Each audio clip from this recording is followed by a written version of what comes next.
Run away with me, girl. Voluntary review. I could take her back to my house, go take that asshole right in my face, and if we could start over, there was one choice. But the reason I took Midori-chan's hand was because I knew she'd cry on the train home, and I didn't want that. Maki was by having an only repeat in English at the end of 2022. Run Away With Me Girl has already reached its conclusion here in Volume 3. Over the last two volumes, we experienced a whirlwind of emotions as our two main characters were reunited and worked out their feelings. But it will all come together for this final installment. Let's find out. In Volume 2 of Run Away With Me Girl, we saw Maki and Midori take a trip to Shima, where they had a chance to leave their worries behind and focus on starting to their feelings for one another. On the way home, Midori asked Maki to run away with her rather than return to their lives waiting for them. Maki knows that he should run, that Midori's partner, Tasune, is waiting for her and he has been sending countless texts asking where she is. Then, there are jobs and families to consider, too. However, Maki shows Midori will cry if she doesn't agree and when she finally opens up about Tasune, punching her shortly before the Shima trip, making Maki makes up her mind to follow Midori's lead and also allow herself to be taken to wherever this train is headed. The two end up in a remote town where they spend a few days. Midori turns a blind eye to reality, talking to Maki about their time in high school and wishing things that never change. Maki knows they can continue this dream, as beautiful as it is, and gently urges Midori to think about the fact she's pregnant and can just ignore her relationship with Tazune. In the end, Midori vows to spend her life with Maki and the two return to Tokyo, where Tazune is waiting. How will this resolve and how will their lives go from there? Well, that's something I won't spoil for you. What I say is that everything revolving around Tasune is very anticlimactic and given the seriousness of his abuse. I was dissatisfied with how things concluded here. I was worried about this in Volume 2, where I felt like John Creator Batant was trying to make readers more sympathetic to his story.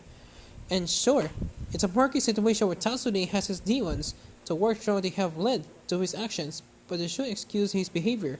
Thankfully, it never paints Midori as the problem, but that's the only saving grace here. To me, it feels like Batant was trying to walk away how controlling Tasune in Volume 1, trying to humanize him and make the readers care. In the end, it felt contradictory to his character and never did anything to leave his nagging feeling that the mangaka didn't know where to take his part of the story. However, Tazune's aside, I don't like how the rest of the story comes together. If you've been invested in Maki and Midori's relationship, then you're unlikely to have any complaints. I've enjoyed watching their journey of self-discovery drawn out these three books. The two, very well, much in love in high school, but lacking the maturity to understand what they had.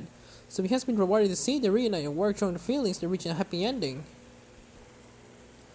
Especially now that they are adults, away from the carefree days of the youth, and now with jobs and responsibilities. Batant is skilled in making the reader appreciate the weight of their adult lives, of all the things they can just turn a blind eye to and run away from.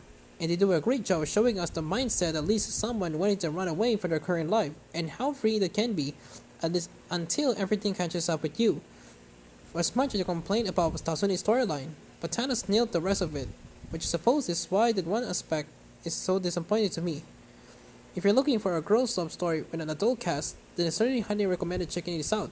There's an emotional weight to it, and it might be too much for some readers who are hoping for a carefree and happy romance. If you're keen with something heavier that ticks all the boxes, in regards to time, you put it in a way and not all the series do.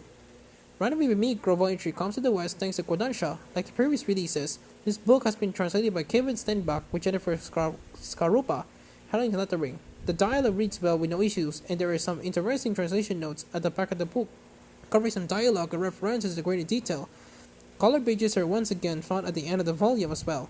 Overall, Run Away With Me Girl comes to a mostly satisfying conclusion, but I'm sure I won't be the only one disappointed by the time Tasune's story wraps up. I think the rest of the series have been strong enough to not let that problem ruin the whole thing. Mangaka Batant is clearly very talented and skillfully brings this series to its end, with a final volume that leaves until unanswered. It's not perfect, but it's a story that you will remember for years to come. A review copy for Kodansha was applied by Diamond Book Distributors UK, 8 out of 10.